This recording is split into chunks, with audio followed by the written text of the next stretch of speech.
What's your big takeaway from the combine, Todd? This 2026 draft class sucks, right? It's just not a good group. Right.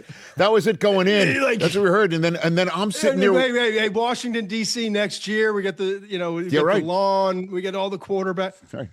It was record after record. You guys did an amazing job of just accounting for what was going on in every position group. And it kind of kicked off with Caleb Banks, right? Who checks in with the largest wingspan of any defensive tackle in like 25 years. And then he runs out, a 5.040 at 327 pounds. Insane. And then it kept going. How about the two things I loved, right? The position groups where you had guys butting heads. First of all, the teammates with Arvell Reese and Sonny Styles. And their names are, because their last names are so close, it's like, all right, I'm going to run a 4.47. He runs a 4.46, like back and forth between those two.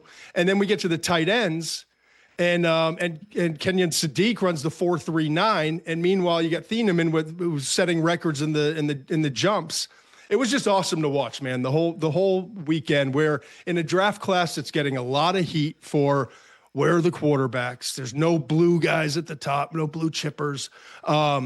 To see them set records both individually and as a group throughout the weekend, it just made for a lot of fun. Yeah, after the defensive linemen and linebackers worked out, Sonny Styles, one of the most impressive workouts I've seen in my 22 combines, and then Reese and David Bailey doing what they're doing. You also mentioned the defensive tackle group being just spectacular.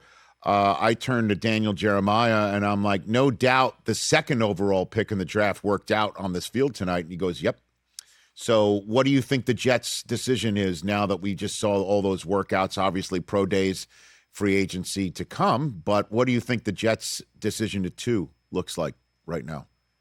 You know what's interesting, Rich? I think you'll appreciate this. I had a lot of conversations. We had like 6 GMs on the show this week and talking to personnel directors and other GMs. It was this common theme. We talked about a lot of different players and different things going on, but there was one theme that kind of carried over in every conversation I had, is that what makes this year so unique is there are some very clear blue chip talent players in the top of this draft, and none of them are at positions that we typically want to spend a top 5 pick on. Mm-hmm. We've got Jeremiah Love, who I believe is the best player in the entire class. Sonny Styles goes out and does what he does. And Caleb Downs didn't work out, and it doesn't have the measurables that you'd like to see from an elite talent, but like he just is. And then Venga, I always have to remind myself, I want a Hall of Fame guard. Nice. Is basically how I remind myself. Nice. Those are really, if you really talk to people in the league, those are the best players in this draft. But it's a guard, it's a safety, it's an off the ball linebacker, and it's a running back. So you get to the Jets too, and that's why I brought this up. Everyone in the league kind of agrees with this, and everyone is saying the right thing right now. You don't pass up on a Hall of Fame player because you need something at a premium position. But the Jets, they just gave up Jermaine Johnson in a trade, and they clearly want to bring in an edge, and you'd like to draft an edge rusher with that pick.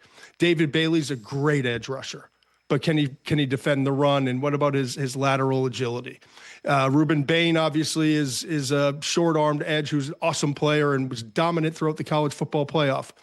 Arvell Reese is one GM said he's a cyborg. Yep. But if you don't have a plan for him, he is a heck of a lot better going up the field than he is turning and running. And so I guess I'm getting to all this and saying, is it truly positionless football now on the defensive side? Because if it is, Sonny Styles is the one of the top 2 or 3 players in this draft, and he's better and higher graded, and his measurables just match up. And by the way, I had multiple GMs say something along the lines of, this guy's going to run his own business, his own company one day. He's like the all-time character guy, Sonny Styles. And so now you get 6'5", you get 244. You've got this elite workout from top to bottom. I mean, just looking at his numbers, it was insane. He's 43.5-inch vertical, combine record for height and speed, or height and position. 11.2 broad jump, best. 4.46, tied for best with Reese.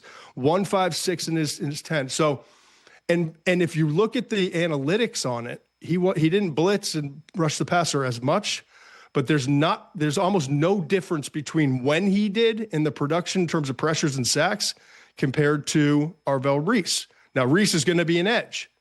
Sonny's not going to be, but as an overhang who can turn and run and cover and also can come after the quarterback, I don't know. I think everyone's going to say edge with that pick, but I think the Jets have a decision to make. Do we take the player with the higher grade, which I believe is Sonny Styles, or do we take Arvell Reese or David Bailey, who we want as an edge rusher? Hey, you made it all the way to the end. Thanks for that. Check us out every single day streaming live on Disney Plus and the ESPN app 12 to 3 Eastern.